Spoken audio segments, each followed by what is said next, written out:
So Kathy and I decided to do a 3-week thing, a summer journey to the Pacific Northwest in our Volkswagen Jetta. So we're going to hashtag this trip with hashtag jettalife. Our original question was, can we hashtag jettalife? Or can we even do this trip in the Jetta? This question would change to a different question before the trip ended. We'll get back to that. We've been trying to do this trip for almost 3 years, and in recent years, COVID kept delaying our goals. Our people goals were to visit our youngest daughter, son, boyfriend in Portland, to visit our oldest daughter, boyfriend flying into Portland, to meet family near Seattle, to meet friends in Bozeman. Our experience goals were to revisit Portland and the Pacific Coast, to explore Lopez Island, to visit the North Cascades, to experience Glacier National Park, and everything handicap accessible in between. Our budget goals were different this time around. To drive less per day, to camp more to reduce costs, to buy more groceries instead of restaurants, and to use less gas with the Jetta. Would we meet these goals? Let's find out. We departed Albuquerque mid-afternoon on the last Sunday of June with the goal of reaching the Dove Creek, Colorado area. We rode the front edge of an oncoming storm all the way to Colorado. We never quite emerged from the storm, getting scattered showers all the way up to Cortez. On the flat roads, we used the Libby app to play a couple audiobooks checked out from our local library. We had 4 possible destinations picked out, but ended up at Bradfield Bridge Campground on the Dolores River. There were 6 or 7 remaining open spots. We talked to a van lifer briefly, who was surprised that it was our first night out and wished us well. There was a lot of privacy. The campsites were large in an open meadow with a few small trees. We took site number 16, a handicapped spot. The campground was really peaceful.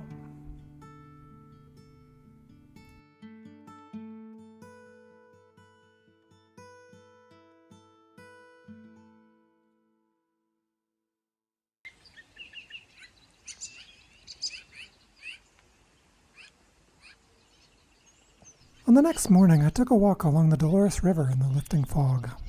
Dozens of noisy magpies seemed to be rejoicing over yesterday's rain. And then I saw these little guys swimming lazily in a perfect line down the Dolores River in the fog.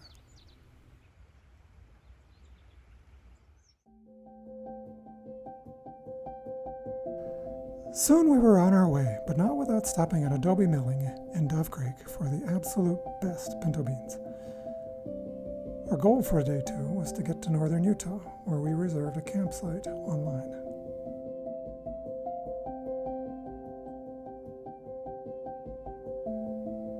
At one point before we got to Moab, we had to pull completely off the road for a Jeff Bezos yacht. Okay, maybe it wasn't his yacht, but it was ridiculously big.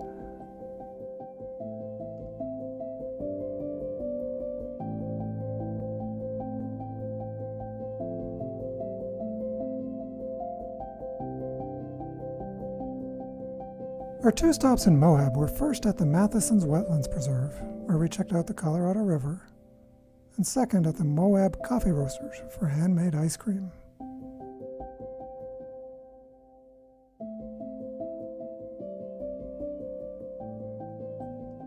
Over the years, we've had too many near-death experiences driving on I-15 through Salt Lake City, so after Price and Halper, we turned right onto US 191. A sketchy forest road off of US 191 took us to Avintaquin Campground. Here we had a quiet night in this pretty green campground.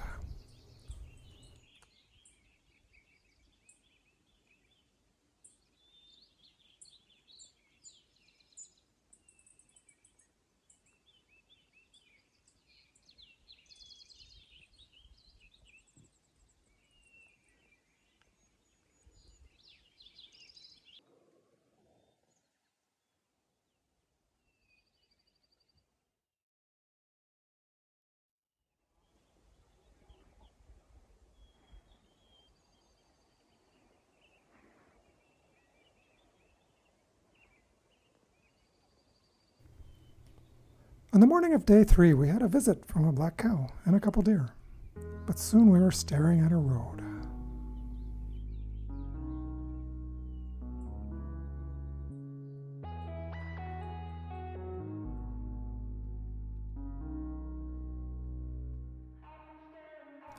All all the way to Park City, we couldn't help staring at the crude oil trucks. Thousands of them.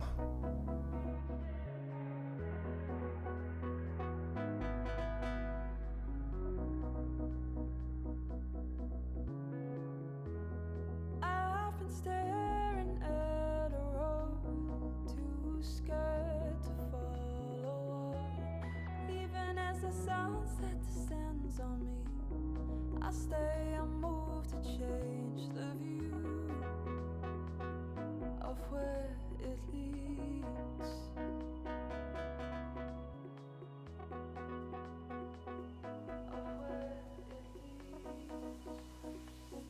I've been staring at a road.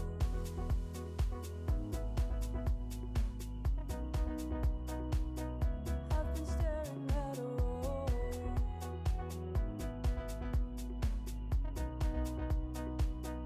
I've been staring at a road.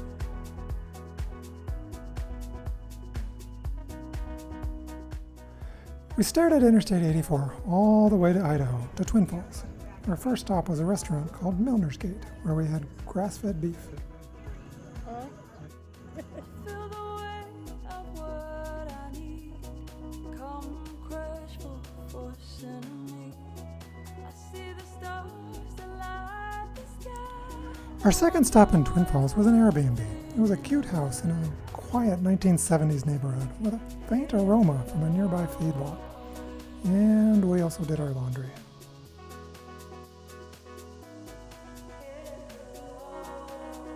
So day 4 found us on our longest day of driving of the journey, through Idaho and Oregon to Portland, staring at potato fields, at trucks, at hills, and rivers, and trees, staring at a road. I've been staring at a road.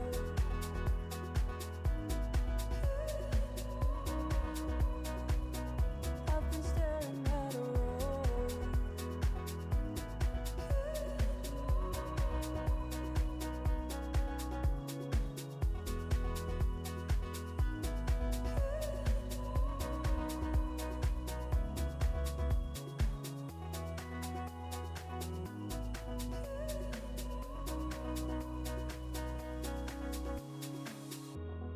I feel weak behind the night, cries I hear. The Jetta drove as smooth as silk through the windy Columbia River Valley, and we were stoked to see Mount Hood this time, without a cloud of smoke anywhere. Move to change the view of where this leads.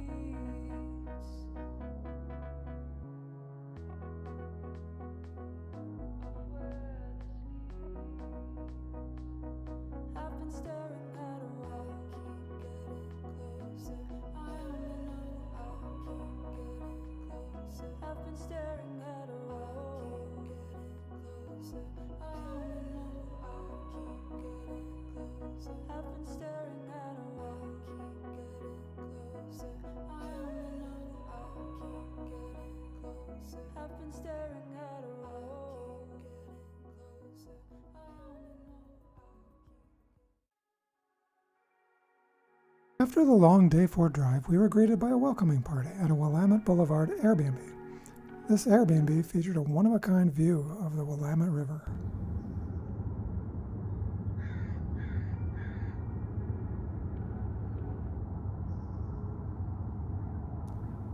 On day 5, we didn't really have a fixed agenda. We knew we wanted to get to Astoria, with a few stops on the way. So the girls suggested the Bella House from Twilight. I suggested the Westport Ferry. The ferry crosses the Columbia River to Cathlamet, Washington.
When we arrived at Cathlamet, we felt like we were in Norway. Instead of an Elks Hall, they had a Norse Hall. We met baristas who made us lemonade and coffee while speaking something like this. En stor kopp husblanding kaffe uten fløte eller sukker.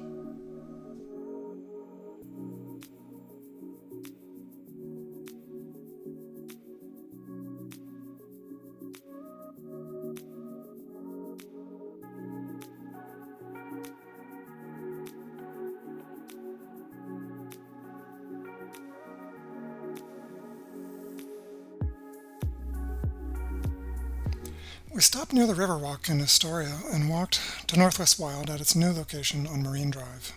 The owner showed me his latest catch, sturgeon, on ice. After a great lunch, we also picked up some fillets of this dinosaur-looking fish. Our final stop of the day was at the coast at Fort Stevens State Park.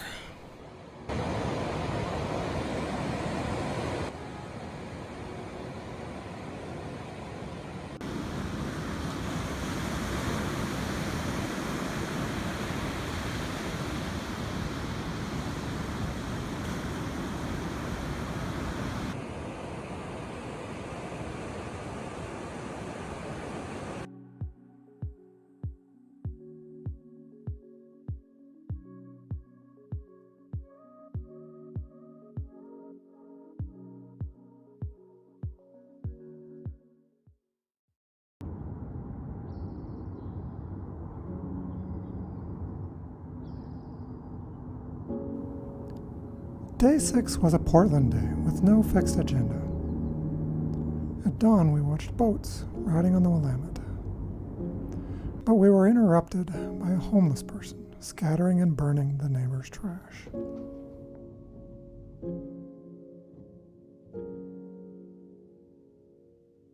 The nervous tension that followed the trash burner spilled a little bit into our day, but we went on. We made our obligatory Portland donut stop, which featured a really unique jive flight.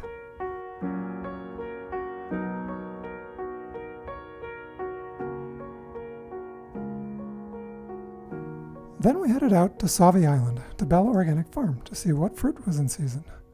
The harvest that day was strawberries.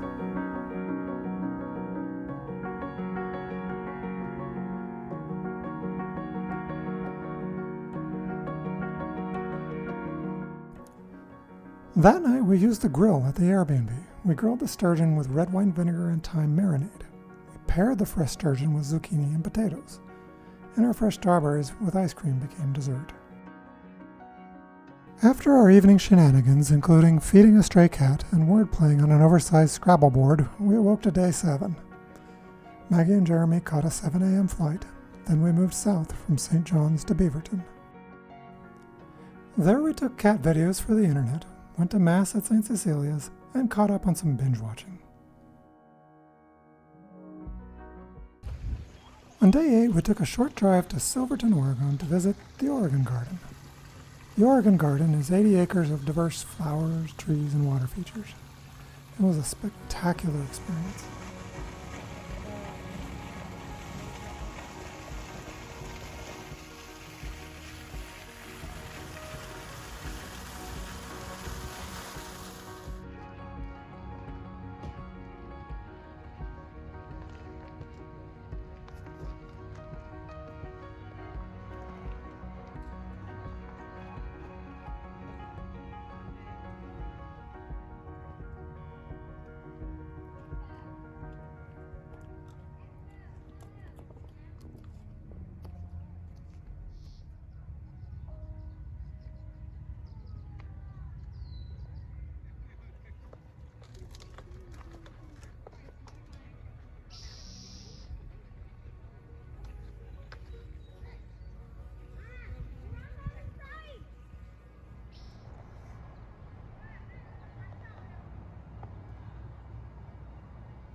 Day 9 was Independence Day. Our adventure of the day was the Grotto, a huge Catholic shrine and gardens in northeast Portland. It was a really beautiful, peaceful place, kind of like a bubble in the metropolis, surrounded by the Holy Spirit.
Our other stops in downtown Portland included a breakfast stop at Spillman's and a book stop at Powell's for a Washington Road Atlas.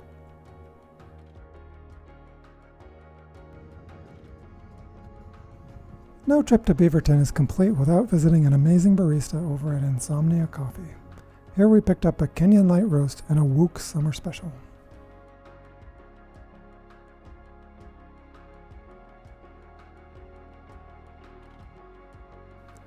We made more cat videos for the internet.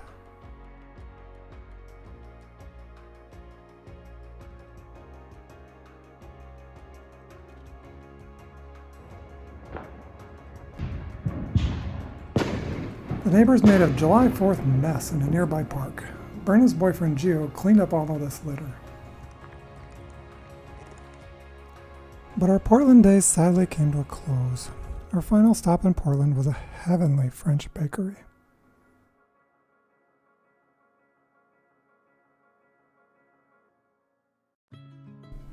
Day 10 took us through southwest Washington, from Portland to Tacoma and Kingston. We got off of I-5 for a little while at Lewis and Clark State Park.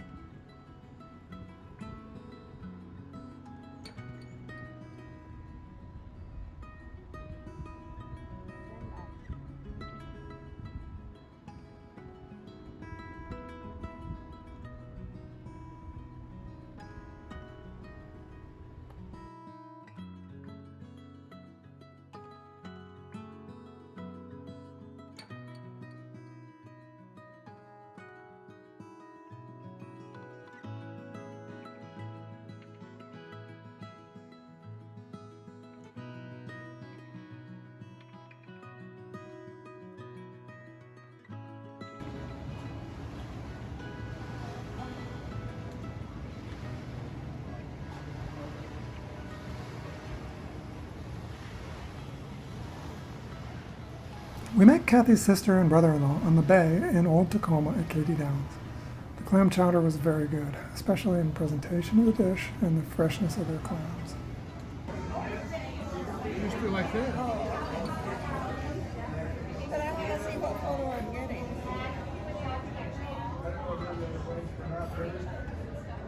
This is called Commencement Bay.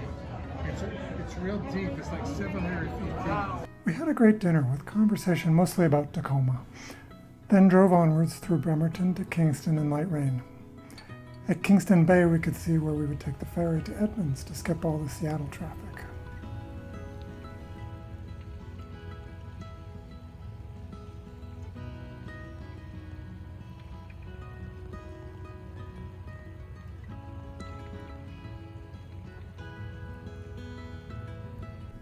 Our Airbnb was a quiet guest house with ocean driftwood throughout the cottage.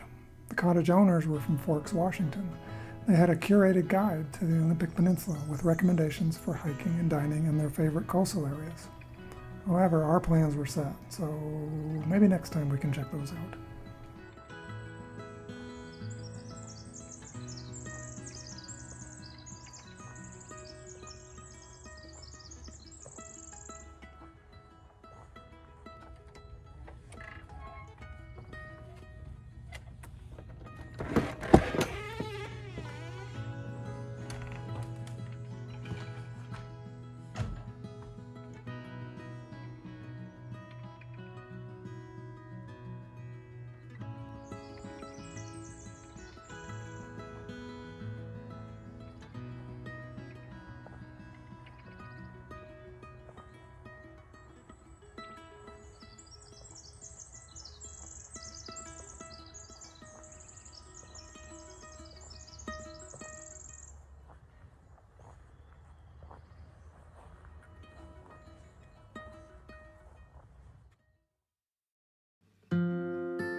On day 11, we jumped onto the Kingston-Edmonds ferry. We don't get to experience ferries in the desert, so this was a real novelty for us. Driving onto a huge boat, listening to the whine of the ferry engines as they gained speed across the harbor. The short wait for the ferry was much better than driving through Seattle.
Once we were back on the mainland, we stocked up at Fred Meyer in Lynnwood for the days ahead and took the side roads to Anacortes.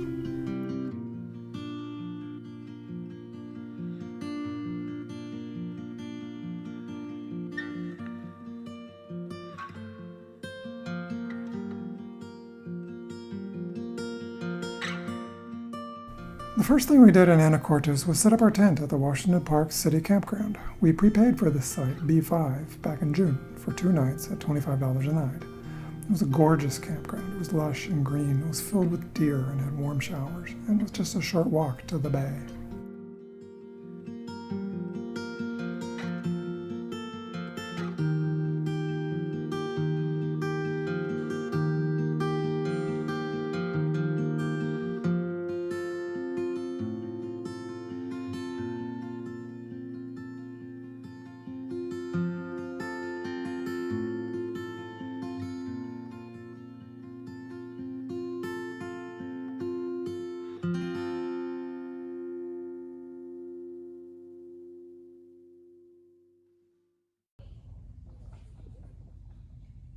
Our day 12 adventure was Lopez Island. It's hard to describe all the details. What I can say is that it was adventurous, beautiful, and heartwarming. We really enjoyed our day there. Riding the waves off Rosario Strait and Lopez Sound on the 45-minute ferry was a blast.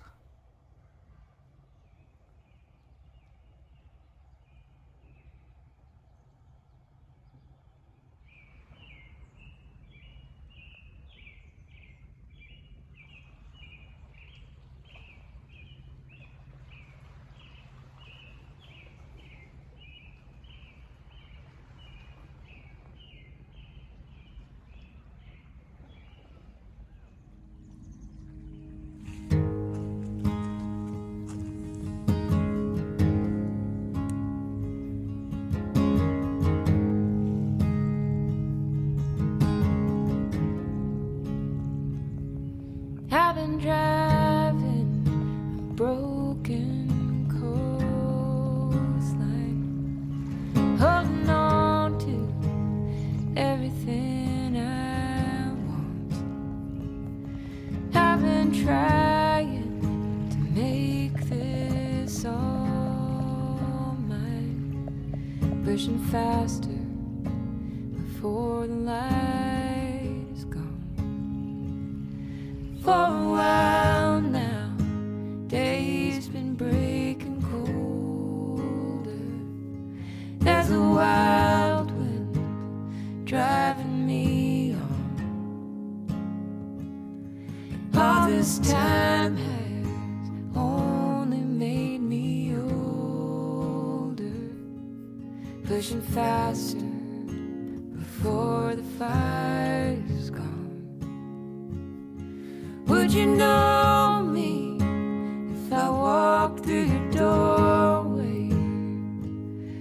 Would you hold me like you've done before? Will there be a place for me if I can't drive anymore? Excited? Oh, excited.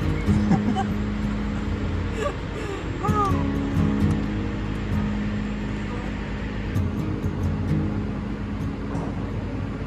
I've been driving alone so long time, holding on to everything I've got. I keep passing the same old road signs, pushing faster, never knowing when to stop. Would you know me if I walked through your doorway? Would you hold me like you've done before?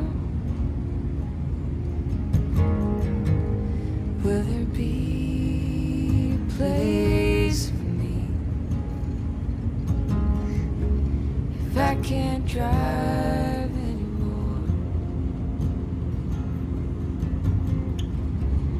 If I can't drive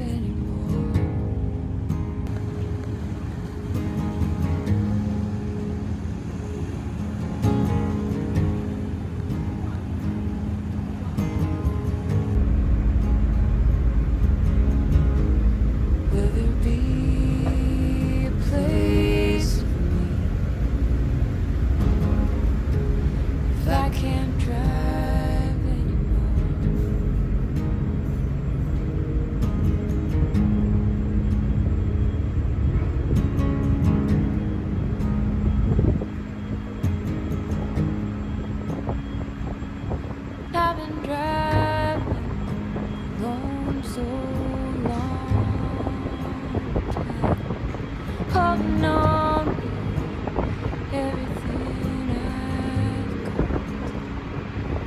I keep passing the same old road signs, pushing faster, never knowing when to stop.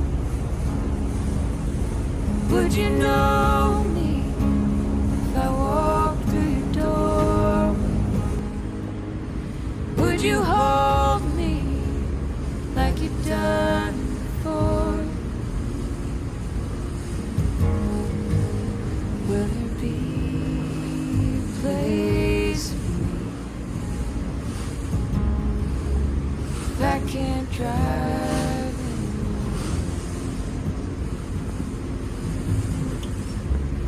If I can't drive anymore.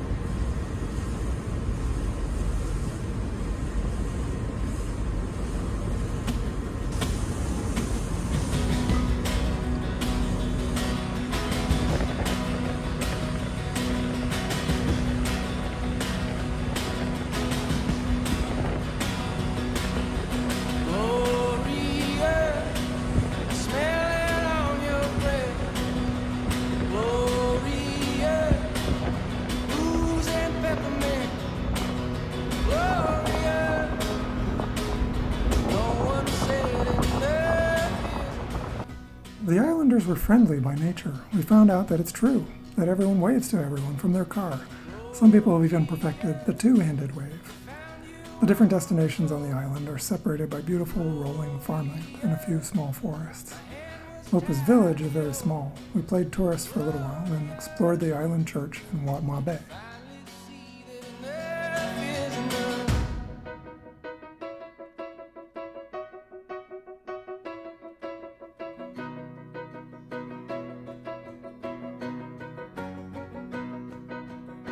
Did you know me when I was younger than I could take the whole world with me? I would find myself feeling alone.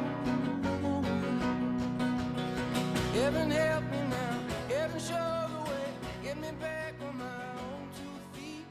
I would lie awake. Oh well.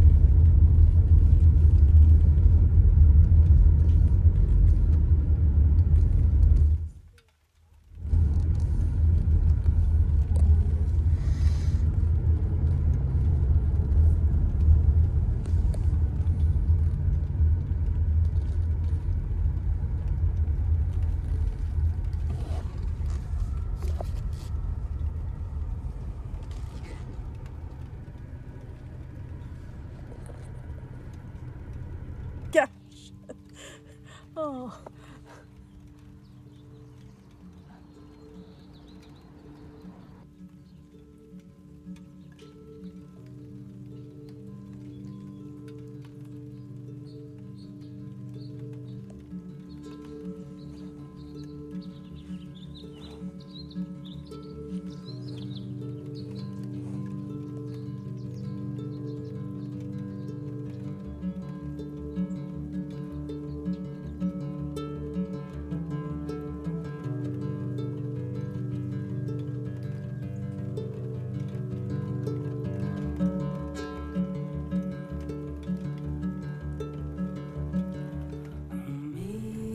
Bay is a precious place.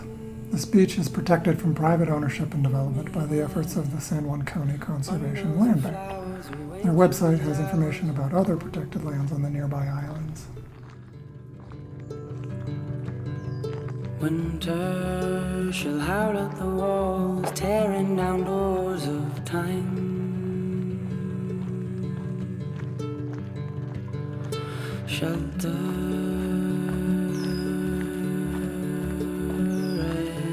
as we go.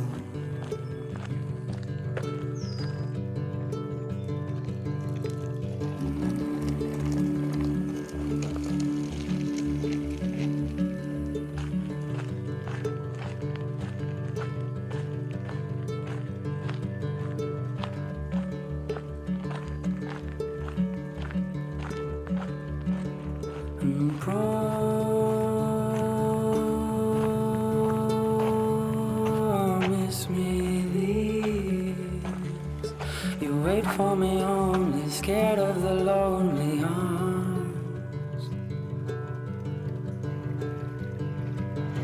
Surface far below these birds.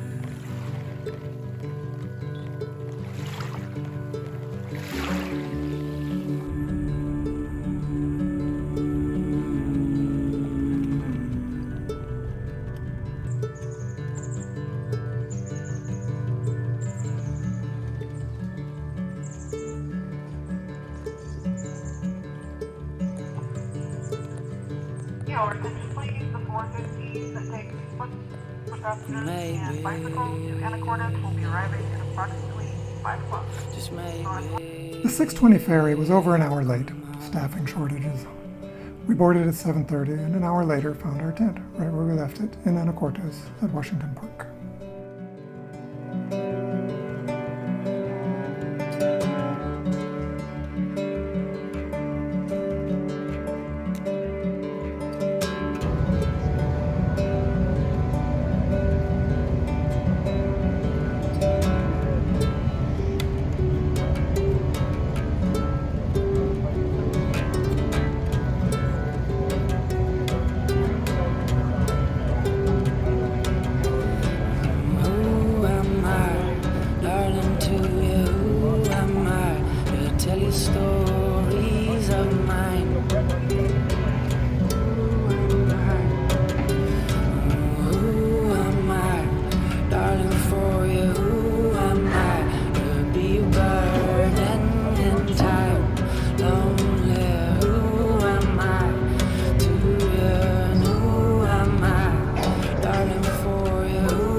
As I look over the path we took in the Jetta that day, it's easy to answer the "can we hashtag jettalife" question with a hell yes.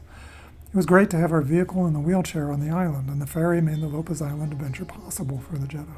However, I think that a motorcycle or bicycle may be the ultimate way to travel the islands. These days the ferry is under increased traffic and pressure, so we were lucky to get this experience.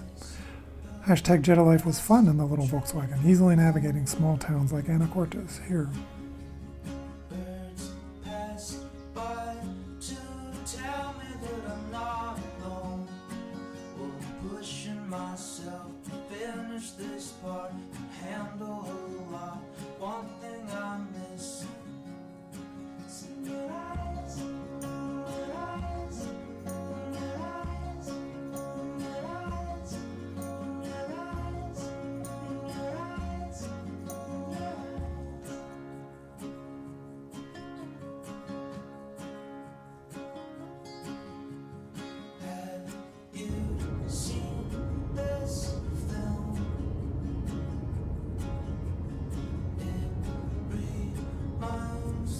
Our day 13 travels took us from Anacortes to the North Cascades National Park.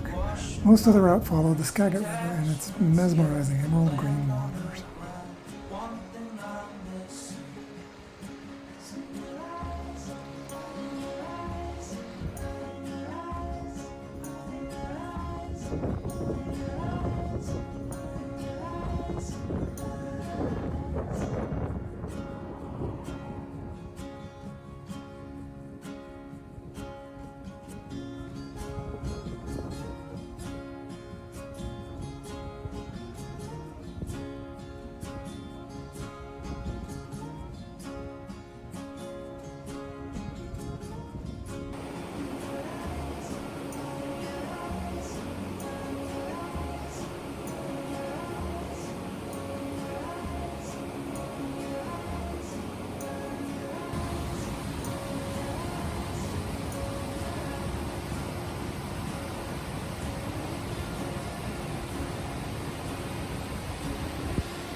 One of my goals for the day was to plant my muddy feet on the Pacific Crest National Scenic Trail, or PCT. I got to do this for 45 minutes at Rainy Pass.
The tent nights and hashtag jettalife were working out great. Saving money and tent setups and teardowns were quick.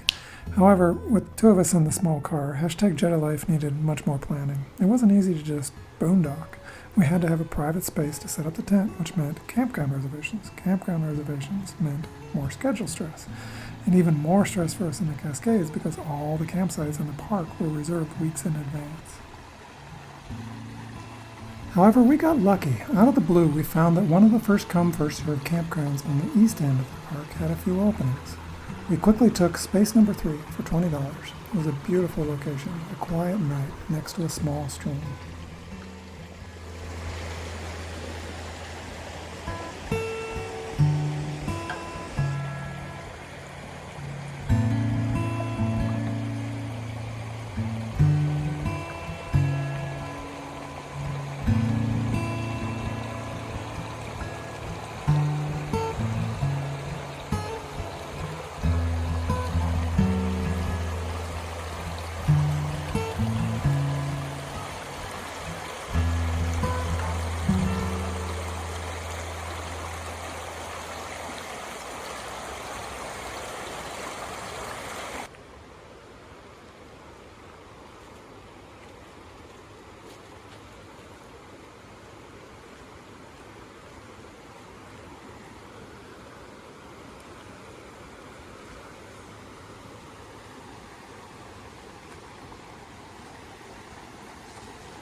Our journey on day 14 was across central East Washington from the Cascades to Spokane, where we were headed for a campground reservation. There weren't many stops this day, but we saw large apple farms along the Columbia River, the Grand Coulee Dam, fields of wheat, and at Wilbur, Washington saw an oversized pig and spider, oversized models of Wilbur and Charlotte.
Our campground in Spokane was at a KOA. Can I vent? This KOA was dreadful in every conceivable way. Worst of all, our tent site was a few feet from the entrance and exit, so dust, diesel, and noise were nonstop all night, a few feet from the tent. We'll spare you the other 5 huge problems.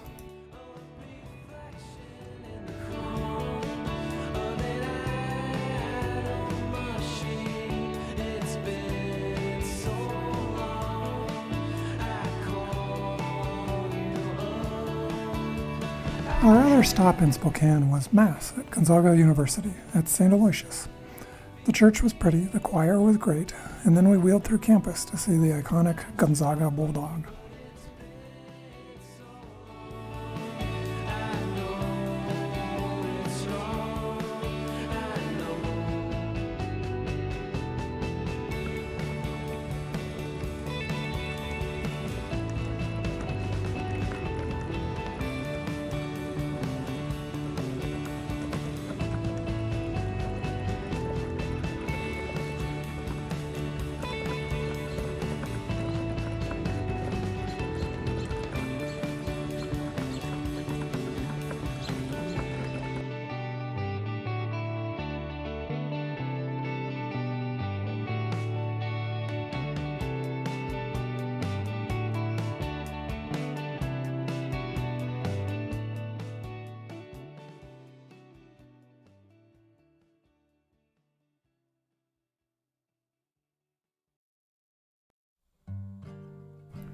Our journey on day 15 was north from Spokane to Newport, through northern Idaho to Bonners Ferry, then east into Montana, past Libby, Tequila, Montana, to an off-grid goat farm deep in the forest for a hip camp reservation.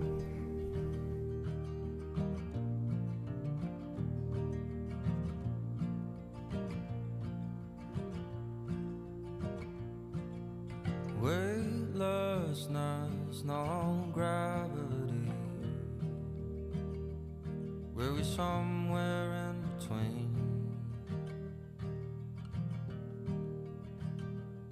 I'm a ghost to you, you're a ghost to me. A bird's eye view, San Luis.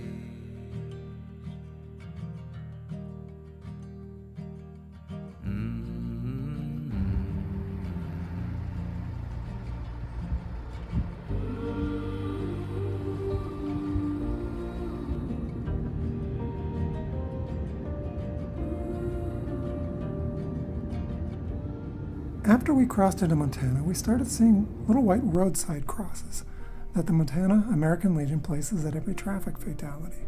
These were disturbingly frequent and almost at every small road crossing.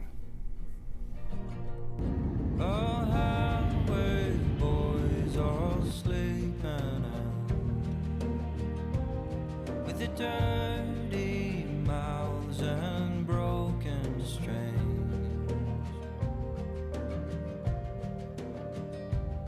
Other eyes are shining like the sea for you, the Queen of San Luis.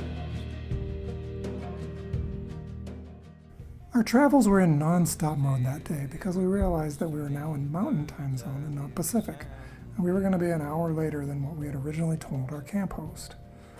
So we let them know about our time error. The homeowners changed the time for the meet and greet with them, and most importantly, their livestock dog, Rocky.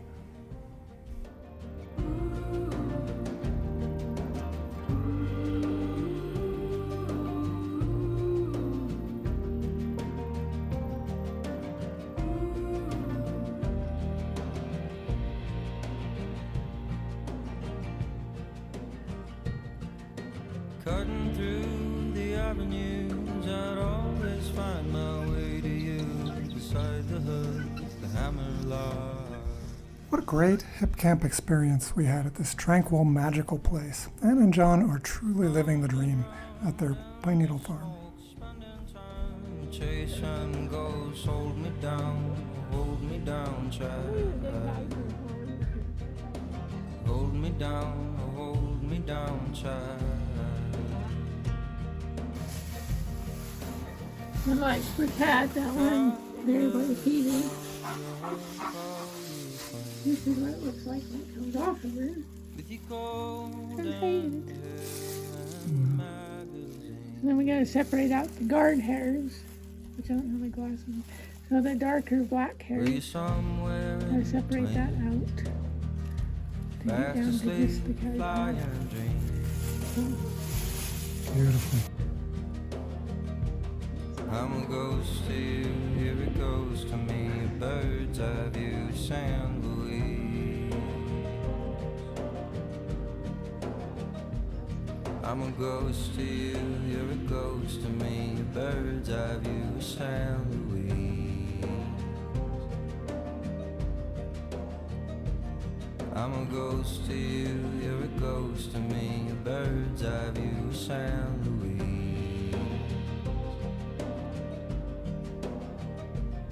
I'm a ghost to you, you're a ghost to me. A bird's eye view of San Luis.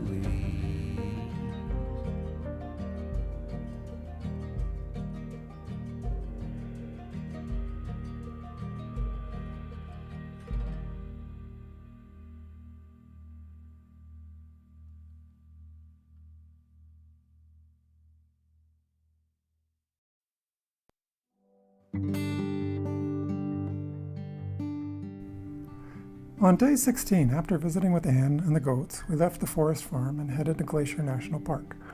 We had finally reached a point in our journey where we had no more fixed agenda or reservations for 5 days.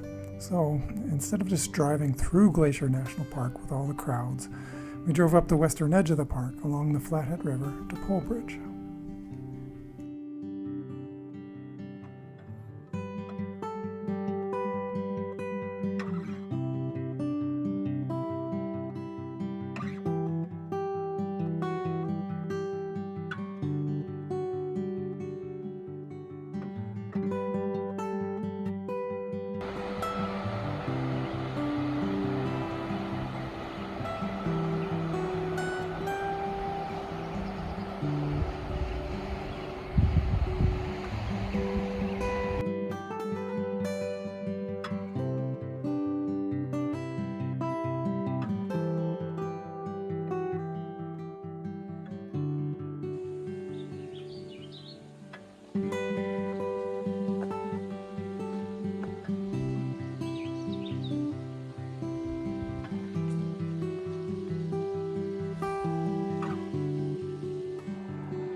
sign before the entrance station said turnaround point. It warned us not to proceed without an online reservation.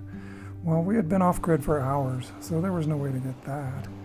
I parked and walked on to the entrance station, taking pictures off the bridge. Another sign at the entrance station said that Bowman Lake Campground was open. I asked the park ranger if we could stay there without a road reservation. The ranger agreed, and we continued cautiously over the super bumpy road for an hour to the campground.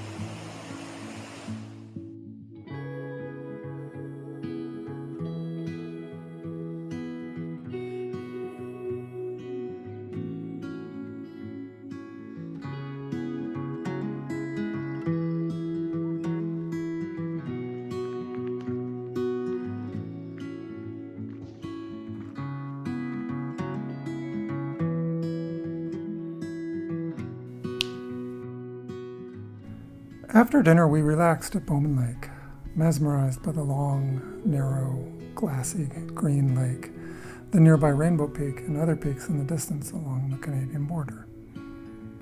Grizzly bears and unicorns were frolicking in the crystal clear water, or, well, they should have been, right?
On day 17, I set my alarm early to catch the sunrise at the lakeshore. This photography was my favorite of the whole journey.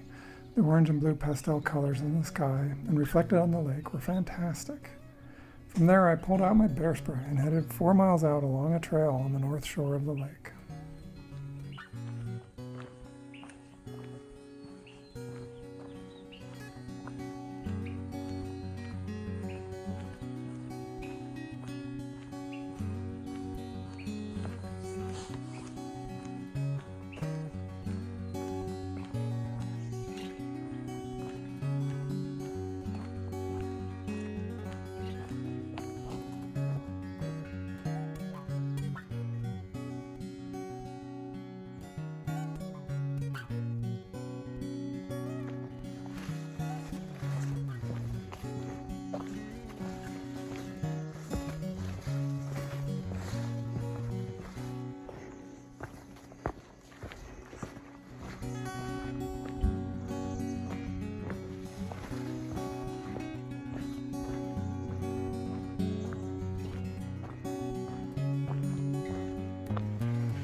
Afterwards, I found out that this trail is a part of the PNT, the Pacific Northwest National Scenic Trail.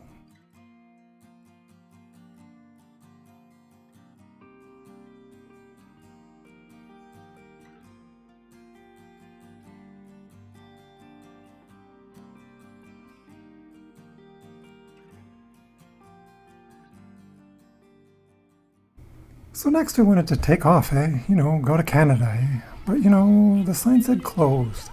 Well, they won't let us over anyway because we're like from New Mexico and you can't just skip over America to go to Canada,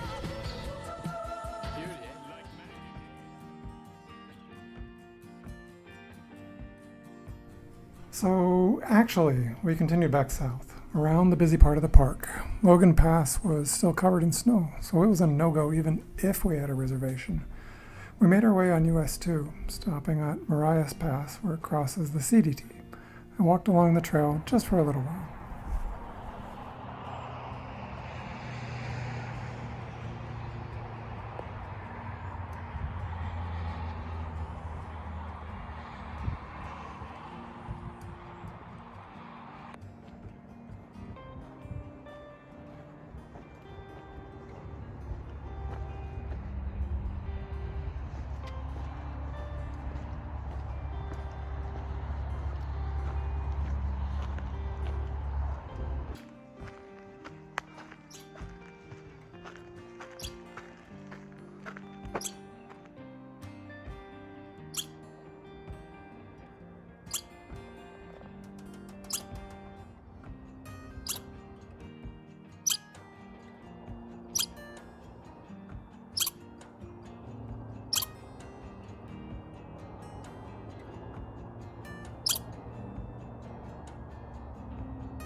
Our last stop in Glacier was at 2 Medicine Lake and Running Eagle Falls because a ranger mentioned that it was worth a quick stop if we had a little time. He was right, but there were a lot of people there.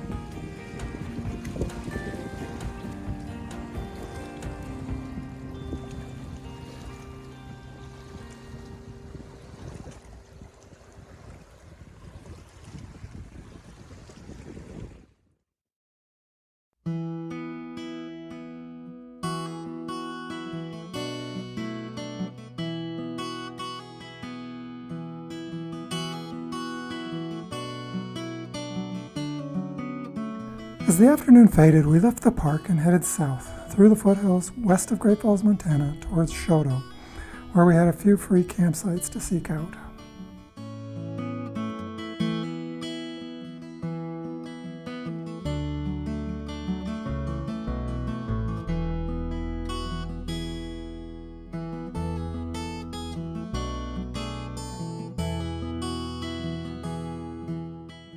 However, by the time we got to Grotto, it was already 7 o'clock and we were tired. So we stopped at our first and only hotel of the journey, in Grotto instead.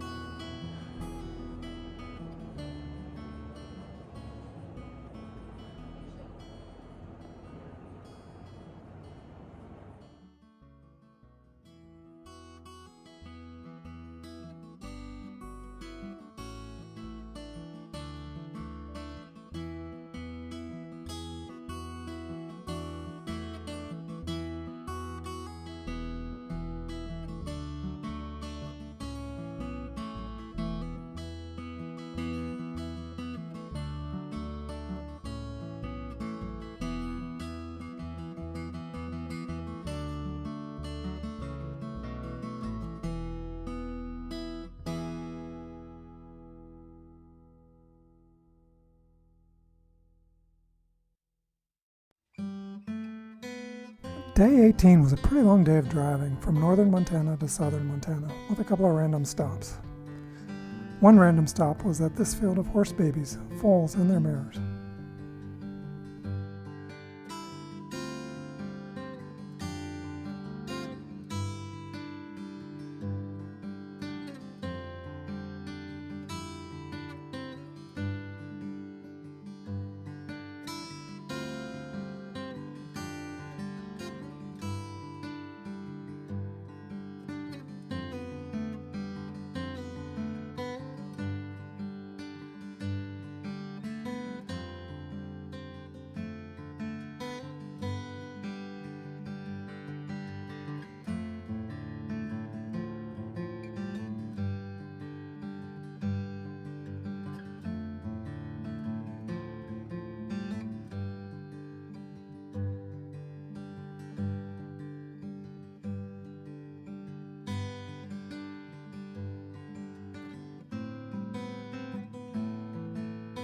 We follow the foothills just east of the Bob Marshall Wilderness, also known as the Rocky Mountain Front Conservation Area, all the way to Helena, Montana. At Helena, we visited the Cathedral of St. Helena. I'll skip the embarrassing story of how we popped into a door at the front of the church right in the middle of the priest's homily. The cathedral features vivid stained glass windows, some of the last remaining examples of pre-World War II Royal Bavarian stained glass.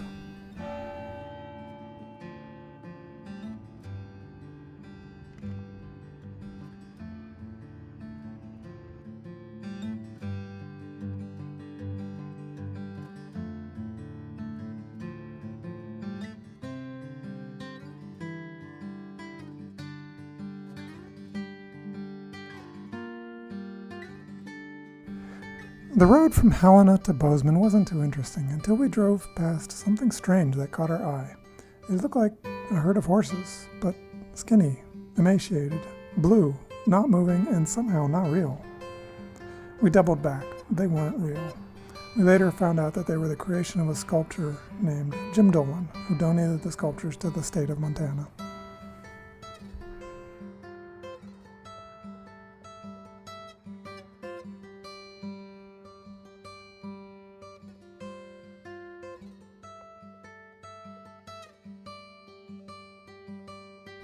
While passing through the town of Three Forks, we could only raise two in tribute. The town has a Lewis and Clark history. The Missouri River splits into the Jefferson and Madison rivers here and has nothing to do with Forks or spoons.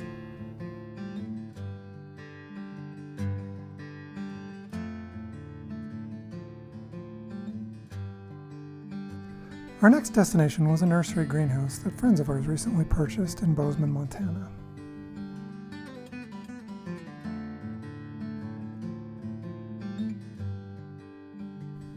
We continued southwest to the Montana-Idaho border, around thunderstorms, finally making it to Deadwood Gulch Campground. It was a small campground. It was off-grid, with only 5 widely dispersed spaces, only one other camper, and best of all, free.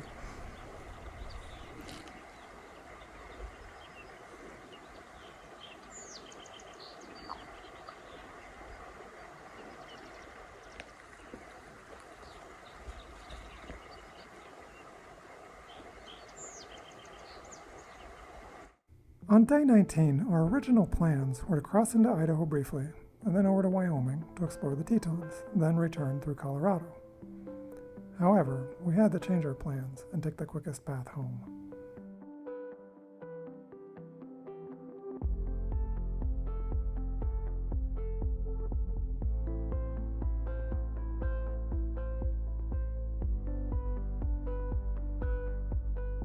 Spotify even warned us.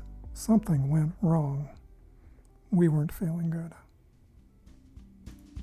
Have you done the COVID test? The COVID test, the COVID test. Have you done the COVID test? I did one just last week. I had the shits and a fever too. 100 few in bed who knew to be safe and be thoughtful too. I ordered one online. I've had COVID, but you don't know. Another throw could strike me low. Best to give a test a go. It turned up the next day. Stuck a swab straight down my throat. Past my tongue smoke, gagged like a goat. They stuck it up my nose too cold.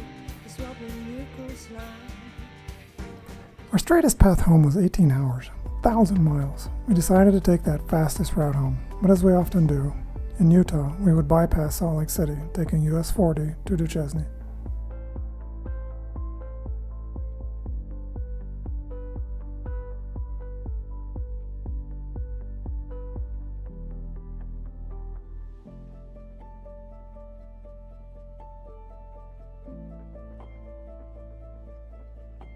And so we came to our last night out. We stopped at Starvation Lake State Park near Duchesne. It's actually a pretty campground in spite of its hungry name. This night was another example of how #jettalife is less than perfect. We didn't feel like putting up the tent on this last night and decided to just put the seats back and sleep in the car in our spot, which wasn't very comfortable. On day 20, we were out of Starvation Lake pretty quickly. Only 9 hours of driving remained and over 500 miles. It was a non-stop mission, except for an open-range cow and one gas stop.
Our trip exceeded many of our expectations, even with the issues we encountered. We've been planning the Lopez Cascades Glacier trip for almost 3 years, and like I mentioned, COVID kept messing up our plans.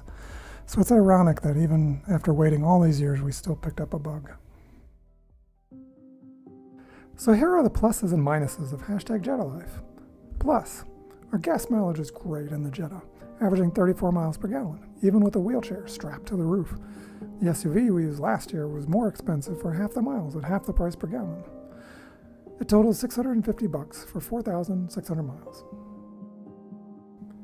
Plus, our gas costs were less than half the cost of a flight, and we didn't need a rental car when we arrived. Next plus, the Jetta cruised through the windy Columbia River Valley like a knife in butter.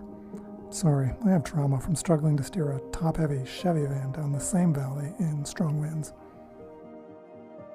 Next plus, the little Jetta is easy to maneuver and park and utilize handicapped parking. Minus, sadly the Jetta is too small for group outings with more than 2 other people. Minus, many locations that are perfectly okay for #vanlife don't work for our #jettalife because we needed a tent. Next minus, high clearance roads are not okay for the Jetta, so there are fewer backcountry outings, including No Hearts Pass in the Cascades. Last 2 minuses, stealth camping in the Jetta is really uncomfortable with 2 people.